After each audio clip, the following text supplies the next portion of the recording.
Hello friends, नमस्कार, जय हिंद, जय भारत। फ्रेंड्स, आज हम पढ़ेंगे लूनी नदी के बारे में। इस नदी से रिलेटेड जो आरपीसी द्वारा अब तक जो प्रश्न पूछे गए हैं वो इस प्रकार से है कि लूनी नदी का उद्गम स्थल कौन सा है। एक बार ये पूछा गया है। एक बार ये पूछा गया है कि लूनी नदी के दाहिनी ओर से कौन सी नदी आकर मिलती है, वो जोदरी नदी है।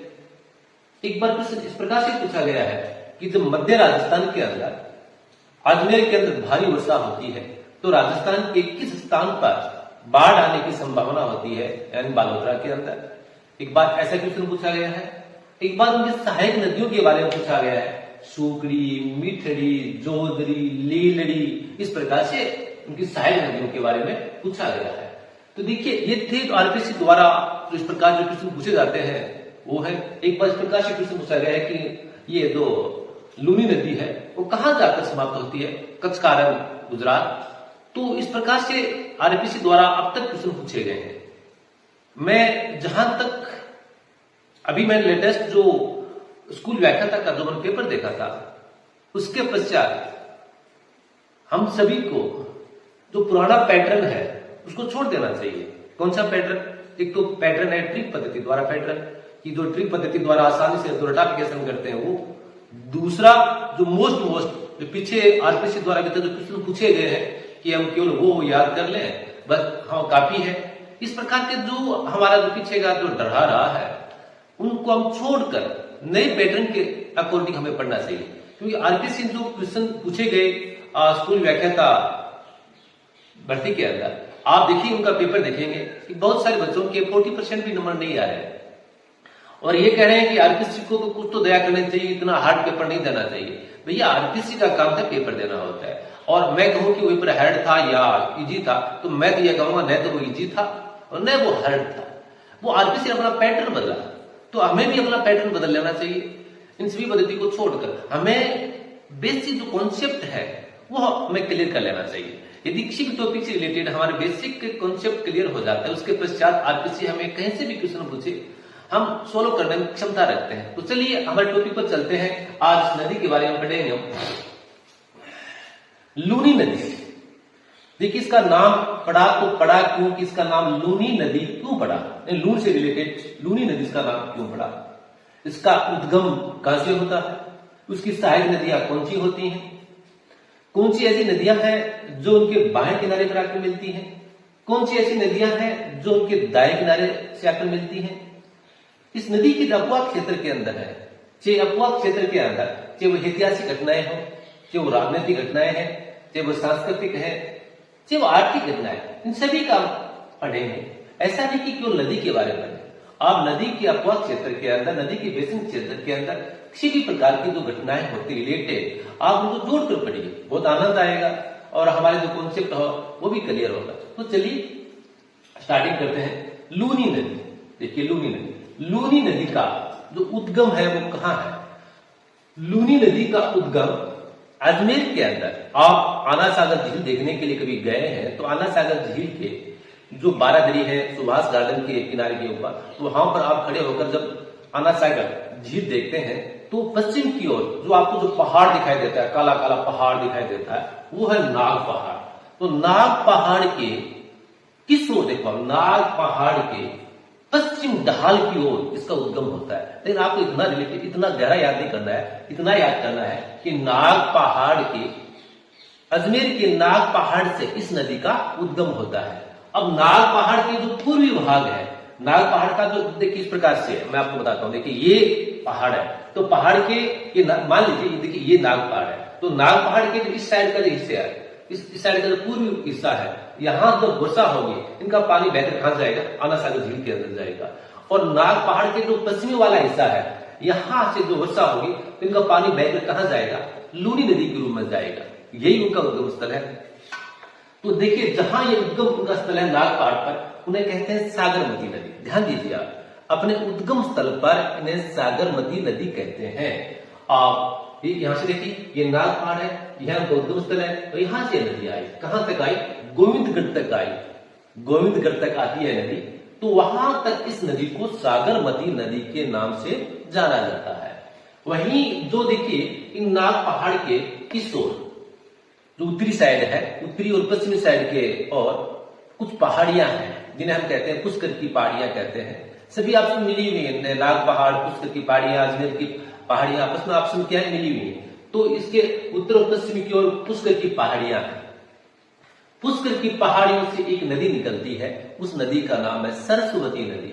देखिए पुष्कर की पहाड़ियां, ऐसी नदी कौन सी निकल रही है, सरस्वती नदी निकल रही है। तो सरस्वती नदी आकर कहां किसमें मिल जाती है, सागरमती नदी में मिल जाती है। कहां पर, गोविंदगढ़ के अंदर। तो देखिए गोविंदगढ़ के अंदर सरस्वती और सागरमती नदी आपस में मिलकर किसका निर्माण करते हैं, लूनी नदी का निर्माण करते हैं। यहां पर इसका नाम क्या पड़ जाता है, लूनी नदी के नाम से जाना जाता है। जिस प्रकार से मैं कहूं कि अपन बेड़च नदी पढ़ते हैं, तो बेड़च नदी है वो गोगुंदा की पहाड़ियों से निकलती है। तो गोगुंदा की पहाड़ियों से निकलकर उदयपुर तक जहां से निकलती है, गोगुंदा की पहाड़ियों से निकलती है, उस टाइम उनको क्या कहते हैं, आयर नदी कहते हैं। उसके पश्चात उनका नाम क्या पड़ गया, बेड़च नदी पड़ गया। तो देखिए इसी प्रकार से यहां गोविंदगढ़ के अंदर इसका नाम क्या पड़ जाता है, लूनी नदी पड़ गया। अब यहां से बहने के पश्चात देखिए अब उनके अपन देख लेते हैं बीच के अंदर उसके उपनाम कौन कौन से। देखिए चलिए आप ये देखिए, उद्गम स्थल नाग पहाड़ियां अजमेर। अब इनका प्राचीन नाम है, कुछ नाम प्राचीन नाम किन किन नामों से जाना जाता है। नंबर 1 लवणवती, नंबर 2 साकरी, नंबर 3 आदि खारी, आदि मीठी या खारी या मीठी नदी। और कालिदास ने उनको अंतः सलीला भी कहा है।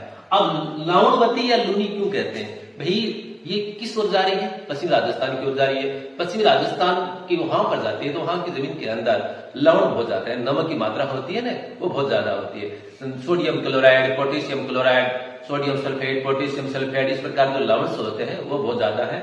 और क्योंकि पानी के अंदर ये लवण घुलते जाते हैं, घुलते घुलते घुलते कहां पर, बालोतरा के पश्चात इसका पानी क्या हो जाता है, खारा हो जाता है भाई। बालोतरा तक, पहले तो ये बालोतरा है वो बाड़मेर डिस्ट्रिक्ट का हिस्सा था, उनकी तहसील थी। वर्तमान के अंदर बालोतरा है, राजस्थान का न्यू डिस्ट्रिक्ट है। तो लूनी नदी का पानी कहां तक है, बालोतरा तक मीठा रहता है। बालोतरा के पश्चात इसके अंदर लवणों की मात्रा इतनी ज्यादा घुल जाती है कि इसका पानी क्या हो जाता है, खारा हो जाता है। इस वजह से इस नदी को क्या कहते हैं, आदि खारी आदि मीठी। यानी अजमेर की नाग पहाड़ी से लेकर बालोतरा तक इसका पानी है वो क्या है, मीठा है। बालोतरा के पश्चात इसका पानी क्या है, खारा है। क्यों भाई, पश्चिम राजस्थान की मिट्टी के अंदर लवणों की मात्रा बहुत ज्यादा होती है और उनके जो अपवा क्षेत्र है उसके अंदर बहते हुए जब इसके अंदर लवणों की मात्रा ज्यादा मिल जाती है तो उसका पानी खारा हो जाता है। अब देखिए इसका ये लवणवती नाम हो गया, खारी और मीठी हो गया। कालिदास को अंदर सलीला कहा है। अब इसकी लंबाई की बात करें, इसकी लंबाई कितनी है, इसकी लंबाई 495 किलोमीटर है। अजमेर की नाग पहाड़ियों से लेकर, अजमेर की नाग पहाड़ियों से लेकर गुजरात का जो कच्छ का रण है, अरब सागर का हिस्सा है, वहां जाकर ये विलीन होती है, वहां तक इसकी लंबाई 495 किलोमीटर है। लेकिन राजस्थान के अंदर इसकी लंबाई कितनी है, 330 किलोमीटर है। कई बार इसकी लंबाई के बारे में पूछते हैं कि लूनी नदी की लंबाई कितनी है, यदि इजी क्वेश्चन पूछना हो तब इस प्रकार क्वेश्चन पूछ लेते हैं। 495 किलोमीटर, राजस्थान के अंदर 330। अब इनका प्रवाह क्षेत्र कौन सा है, देखिए कुछ चीजें होते हैं नदी से रिलेटेड। आप यदि भूगोल के स्टूडेंट नहीं है तो आपके कुछ इस प्रकार के जो शब्द हैं वो आगे आते हैं। अपवाह क्षेत्र, यानी नदी का अपवाह क्षेत्र एक नाम आता है, नदी का प्रवाह क्षेत्र, नदी बेसिन, इस प्रकार के। तो प्रवाह क्षेत्र या अपवाह क्षेत्र या नदी बेसिन, ये तीनों एक ही नाम है। तीनों क्या है, एक ही नाम है। चाहे जिस प्रकार से लड़का को छोरो कह दो, चाहे टाबर कह दो, जी हाँ, ये तीनों एक नाम है। होता क्या है, प्रवाह क्षेत्र, अपवाह क्षेत्र, नदी का बेसिन क्षेत्र या नदी का केसमेंट एरिया। तो देखिए नदी जिस क्षेत्र से पानी इस नदी के अंदर आता है वो पूरा क्षेत्र क्या कहलाता है, नदी का अपवाह क्षेत्र, नदी बेसिन क्षेत्र, नदी प्रवाह क्षेत्र कहते हैं। यहां से लेकर यहां देख पूरा यह भाग, यहां और इतना पूरा भाग, इस भूभाग का पानी है। इधर वाला पानी बहते हुए कहां जाएगा, इधर, इधर वाला पानी बहते हुए कहां जाएगा, इधर, और यहां से पानी बहता हुआ आएगा यहां तक। इस पूरे भूभाग का पानी कहां जा रहा है, इस नदी के अंदर जा रहा है। तो जिस क्षेत्र का पानी बह के नदी के अंदर जाता है वह नदी का प्रवाह क्षेत्र कहलाता है, यानी अपवाह क्षेत्र कहलाता है, नदी का बेसिन क्षेत्र कहलाता है। आया आपके समझ के अंदर? तो देखिए प्रवाह क्षेत्र किन किन जिलों के अंदर है। अब एक नाम आता है गोडवाड़ा नदी का। इस लूनी नदी को पश्चिमी राजस्थान की गंगा भी कह देते हैं, मरुस्थल की गंगा भी कह देते हैं। अब ध्यान दीजिए, जो इंदिरा गांधी कैनाल है उनको भी मरुस्थल की गंगा कहते हैं, और लूनी नदी को भी क्या कहते हैं? मरुस्थल की गंगा कह देते हैं। लूनी नदी का जो प्रवाह क्षेत्र है उनको गोडवाड़ा प्रदेश के नाम से जाना जाता है। भी जो देखिए इधर क्या है, मारवाड़, इस साइड के जो लूनी नदी का, तो ये लूनी नदी है, इनके जो प्रवाह क्षेत्र है, प्रवाह क्षेत्र के इस साइड और उत्तरी साइड के अंदर क्या है? मारवाड़ प्रदेश। इस ओर क्या है? मेवाड़ प्रदेश। मारवाड़ और जो मेवाड़ के जो बीच का हिस्सा है वो क्या कहलाता है? गोडवाड़ा प्रदेश। तो नदी, इस नदी देखिए, इस नदी का जो प्रवाह क्षेत्र क्या कहलाता है? गोडवाड़ा प्रदेश, यानी गोडवाड़ प्रदेश की ये महत्वपूर्ण नदी है। अब किन किन जिलों के अंदर इनका प्रवाह होता है? पहले देखिए, अब तक वर्तमान के अंदर कुछ न्यू जिले बन गए हैं जिनकी वजह से जिलों के नाम चेंज हो गए। ध्यान दीजिए आप। नंबर 1 अजमेर। अजमेर से इनका क्या होता है? उद्गम होता है। अजमेर में बहने के पश्चात कहां आती है? ये नागौर के अंदर। कई बार इस प्रकार के प्रश्न पूछ लेते हैं कि नदी का उद्गम स्थल से हम पश्चिम की ओर जाते हैं या उनके जहां समाप्त होते हैं वहां जाते हैं, तो किन किन जिलों से गुजरती है? क्रम वाइज क्रम देखिए, यानी पूर्व से पश्चिम की ओर सबसे पहले क्या आ रहा है? अजमेर। अजमेर के बहने के पश्चात हाँ नागौर के अंदर बहती है। नागौर में बहने के पश्चात कहां बहती है? ब्यावर। तो ब्यावर क्या है? एक नया जिला बन गया। पहले कौन सा जिला आता था? पाली आता था, लेकिन अब क्या है? वह कौन सा जिला आ रहा है? ब्यावर आ रहा है। ध्यान दीजिए, ये जिला नया जिला है ब्यावर, पहले पाली था। उसके पश्चात जोधपुर, उसके पश्चात बालोतरा आता है। अब बालोतरा आता है। पहले देखिए बालोतरा किसका हिस्सा था? बाड़मेर। तो नए जिले जुड़े हैं, ब्यावर जुड़ा है और बालोतरा जुड़ा है, ठीक है। उसके पश्चात बाड़मेर, उसके पश्चात जालौर। इस प्रकार से कितने जिले भाई? 7 जिले हैं। पहले कितने जिले थे? 6 जिले थे, अब 1 जिला बढ़ गया। ओके।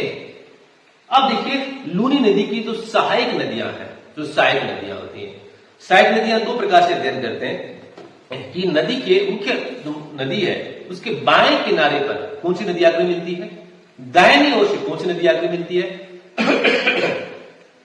क्वेश्चन यदि इस प्रकार से पूछ लिया जाए कि नदी के बाएं तट पर पूर्व से पश्चिम की ओर लगातार मिलने वाली नदियों का क्रम बताइए। दोस्तों बहुत ही कठिन क्वेश्चन है, बहुत ही गहरा क्वेश्चन है। यदि आप ट्रिक पद्धति से याद करते हो या रटाफिकेशन पद्धति से याद करता हो तो मैं आपको लिखे देता हूं, कभी आप याद नहीं होगा इस प्रकार के क्वेश्चन। यदि आप कॉन्सेप्ट क्लियर कर लेते हो तो मैं लिखे देता हूं, कोई भूल नहीं पाओगे आप। इस प्रकार से नदी के जो दाएं तट पर कौन सी नदी आकर मिलती है, इस प्रकार से क्वेश्चन। तो देखिए बायां तट और दायां तट कौन सा होता है? मैं वैसे भूगोल वाले बच्चे जानते हैं, उनके लिए तो नॉर्मल है, लेकिन मैं आपको अन्य जो स्टूडेंट्स हैं उनके बारे में कंफ्यूज में होता है कि बाएं तट कौन सा होता है, दाहिना तट कौन सा होता है।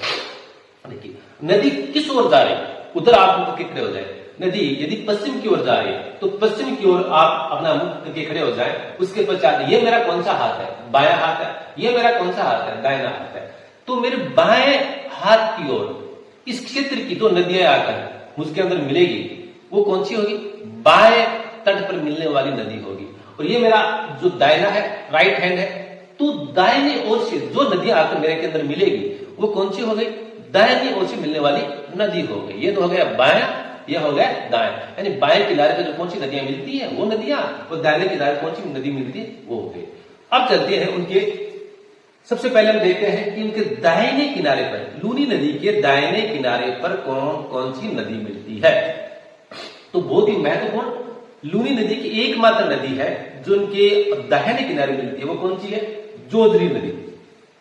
हाँ फ्रेंड्स, तो देखिए हम पढ़ रहे थे कि नदी के दाहिने ओर कौन सी नदी मिलती है? एकमात्र नदी जोधरी नदी। अब जोधरी नदी का उद्गम कहां पर है? देखिए जोधरी नदी का नागौर डिस्ट्रिक्ट का गांव आता है पांडलू, नागौर जिला, गांव पांडलू। पांडलू से इसका उद्गम होता है। नागौर वो जोधपुर में बहने के पश्चात जोधपुर जिले के अंदर ही एक गांव आता है खिजरली खुर्द गांव। कौन सा गांव? खिजरली खुर्द। खिजरली खुर्द गांव के अंदर ये आकर लूनी नदी में मिल जाती है। आरपीसी द्वारा कई बार यह क्वेश्चन घुमा फिरा के तोड़ मरोड़ के पूछा गया है। ध्यान दीजिए आप, 2004-5 की भर्ती के अंदर जो थर्ड ग्रेड की भर्ती उसके अंदर ही पूछा गया था। कई बार पूछते रहते हैं दो दिन के बारे में। अब अपन कौन से आते हैं, इसके जो लेफ्ट साइड है बाएं नदी उसकी ओर आते हैं। उसके देखिए आप, लूनी नदी के अंदर सबसे पहली नदी, सबसे प्रथम नदी कौन सी जिसके अंदर आकर मिलती है, वो है सूकड़ी नदी। देखिए लूनी नदी के अंदर मिलने वाली प्रथम नदी, सहायक नदी कौन सी, सूकड़ी। अब सूकड़ी के बारे में आप कंफ्यूज हो जाते हैं। देखिए आप इस नदी के बारे में पढ़ेंगे, सूकड़ी, इसके अंदर 3 नदियां आकर मिलती है। लूनी के अंदर 3 नदियां, सूकड़ी प्रथम, सूकड़ी सेकंड और सूकड़ी थर्ड, 3 नदियां आकर मिलती है। अपन कंफ्यूज हो जाएंगे कि इतनी कितनी सूकड़ी नदियां हैं, इसका नाम सूकड़ी पड़ा क्यों। एक चीज आपको देखते हैं, आप कई बार इनका अध्ययन करते हैं कि लूनी नदी की जो सहायक नदियां हैं उनका देखते हैं आप, सूकड़ी, लीलड़ी, जोदरी, मीठड़ी, इस प्रकार के, खारी, सागी, इस प्रकार की सहायक नदियां हैं। देखिए आप, जोदरी, इसकी नदियों की जो लास्ट के अंदर आप देखो, या तो क्या आता है, ई की मात्रा आती है, या क्या आती है, अड़ी की मात्रा आती है। तो ये भी तो आप थोड़ा ध्यान दे सकते हैं आप कि इन नदियों की सहायक नदियां हैं, उसके अंदर ये इन सभी के नाम क्या देशज नाम है साधारण भाषा के अंदर। आप सूकड़ी है, मीठड़ी है, जैसे गांव के अंदर नाम लेते वही इसका नाम पड़ गया। अब सूकड़ी देखिए, इसका नाम सूकड़ी क्यों पड़ा भाई, कि ये नदी जब बारिश, अत्यधिक बारिश होती है तब उसके अंदर पानी आ जाता है, अन्यथा पूरे वर्ष क्या रहती है, सूखी रहती है, इसलिए इनका नाम क्या होता है, सूकड़ी दे दिया। मीठड़ी, इसका पानी ज्यादा मीठा होता होगा, इसका नमक की मात्रा कम होती है, इसलिए इसका नाम क्या पड़ गया, मीठड़ी दे दिया इसका नाम। तो सूकड़ी प्रथम, ये नदी जो ब्यावर डिस्ट्रिक्ट है, ब्यावर डिस्ट्रिक्ट के जो कुड़की गांव है वहां से उनका उद्गम होता है, और वहां से उद्गम होने के पश्चात नागौर जिले के अंदर रोहिसा गांव है, नागौर के अंदर रोहिसा गांव है, वहां पर आकर इसके अंदर मिल जाती है। ध्यान दीजिए, इसके लेफ्ट साइड के अंदर मिलने वाली प्रथम नदी कौन सी है, सूकड़ी नदी प्रथम। गांव उद्गम कुड़की गांव। अब आपके ये मन में आता है कि कुड़की कहां पड़ता है, कुड़की गांव वर्तमान के अंदर ब्यावर जिले के अंदर वही कुड़की गांव जहां पर मीराबाई का जन्म स्थान वाला गांव। कौन सा, मीराबाई का जन्म स्थान कौन सा है, कुड़की गांव। पहले कहां आता था, जिला पाली तहसील जेतारन के अंदर ही आता था, लेकिन न्यू जिला बनने के पश्चात ये कहां चला गया, ब्यावर जिले के अंदर चला गया, वही मीराबाई वाला गांव है। उसके पश्चात देखिए तो ये नदी आती है कहां पर, नागौर यहां पर समाप्त हो जाता है, उसके पश्चात ये नदी जोधपुर जिले के अंदर प्रवेश करती है। तो जोधपुर जिले के अंदर प्रवेश करती है तब ये गांव आता है, सॉरी एक कस्बा आता है, उसका नाम है बिलाड़ा। बिलाड़ा तहसील है जोधपुर की।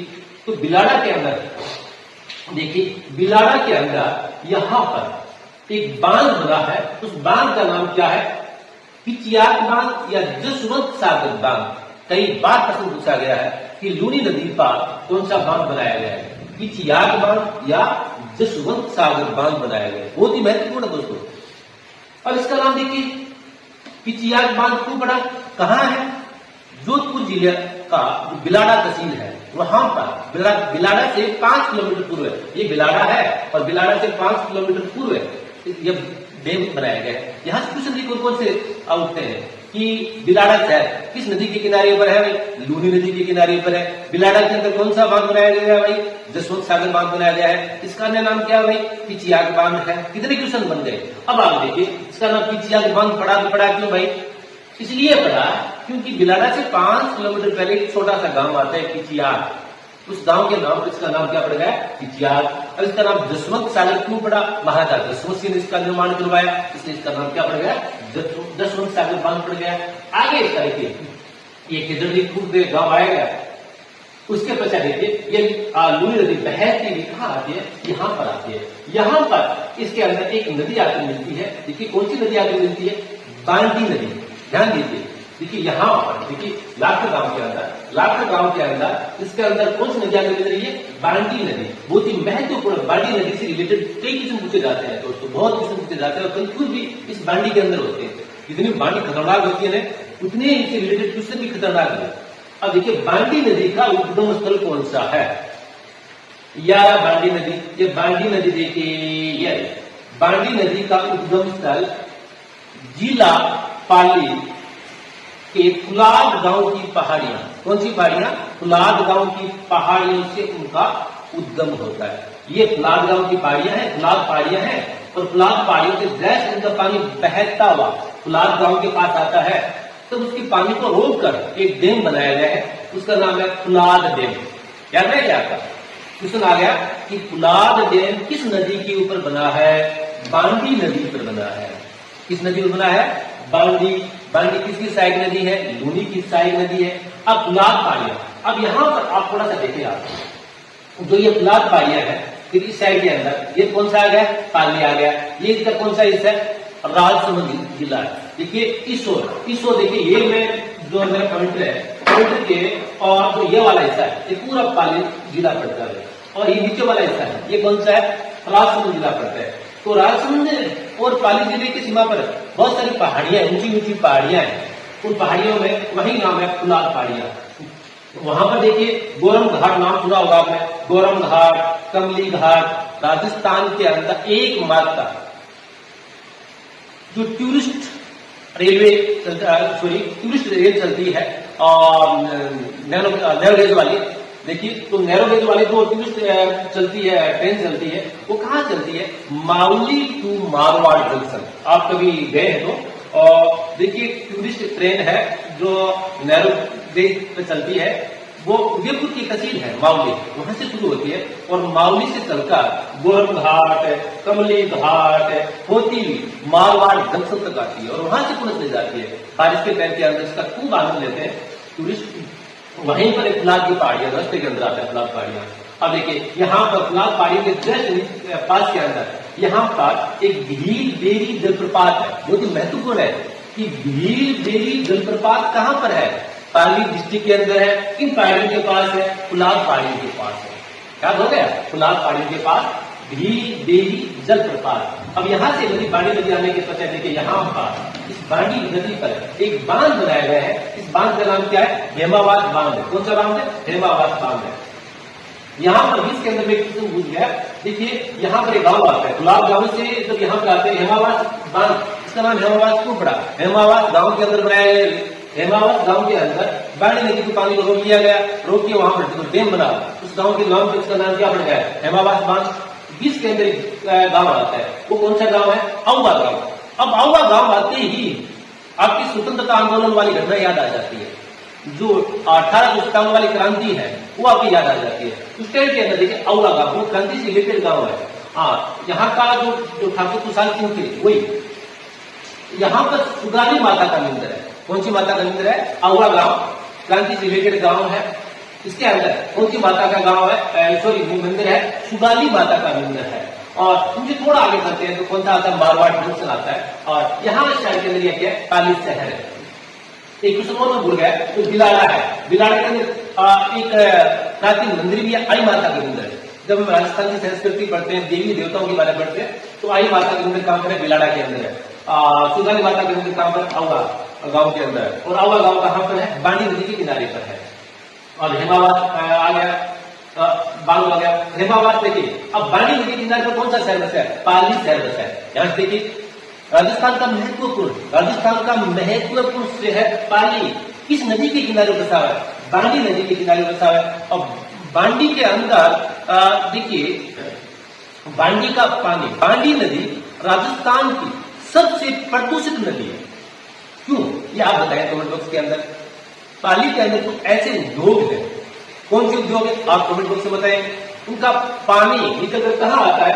उनका पानी बांडी नदी मिलता है। तो बांडी नदी राजस्थान की सबसे प्रदूषित नदियों में से एक। क्वेश्चन यह आ जाए कि राजस्थान की सबसे प्रदूषित नदी कौन सी है? बांडी नदी है। क्यों है आप बताएंगे। पाली शहर किस नदी के किनारे बसा है? बांडी नदी के किनारे बसा है। उसके पश्चात बांडी नदी के अंदर एक नदी आके मिलती है, गुइया नदी। कौन सी नदी मिलती है भाई? गुइया नदी। यार ये गुइया नदी यहाँ पे मिलती है, यहाँ पर गुइया नदी। अब गुइया नदी देखिए, गुइया नदी का उद्गम कहाँ पर है? सोजत से। सोजत कौन सा सोजत? वही जिनकी मेहंदी प्रसिद्ध है। सोजत की मेहंदी है पूरे विश्व के अंदर विख्यात है, वही सोजत। सोजत की पहाड़ियों से कौन सी नदी निकलती है? गुइया नदी निकलती है। अब गुइया नदी की एक सहायक नदी है, वो कौन सी है? सुकड़ी द्वितीय नदी। ध्यान दीजिए, सुकड़ी द्वितीय, सुकड़ी सेकंड नदी है। देखिए यहाँ पर देखिए ये है, तो यहां से देखिए ये नदी है, यहां से सुकृत जो नदी है वो सोजत से एक नदी और निकलती है, उसका नाम है सुकरी नदी, द्वितीय सुकरी सेकंड नदी है। और यहां से निकलकर ये नदी कहां किससे मिलकर आ जाती है, अग्नि नदी मिलती है। तो सुकरी सेकंड के ऊपर एक बांध बनाया गया है, यह उस बांध का नाम क्या है, सरदार समंद झील। कौन सा बांध है, सरदार समंद झील। किस नदी पर बनाया गया है, सुकरी सेकंड पर बनाया गया है। किसने बनाया, महाराजा उदय सिंह ने बनाया। कब बनाया, 1933 में बनाया। ध्यान दीजिए आप, यहां पर सुकरी सेकंड पर बांध बना है, किसने बनाया, महाराजा उदय सिंह ने बनाया। कब बनाया, 1933 में बनाया। किसकी सहायक नदी है, गुया की सहायक नदी है। और इसके पश्चात बाड़ी नदी कहां मिल जाती है, लाख गांव के अंदर मिल जाती है। तो फ्रेंड्स आज अपन इतना ही पढ़ेंगे, क्योंकि ये जो हमारा टॉपिक काफी लंबा हो गया। जो लू नदी से रिलेटेड जो सेकंड वीडियो है हम कल डालेंगे। तब तक के लिए धन्यवाद।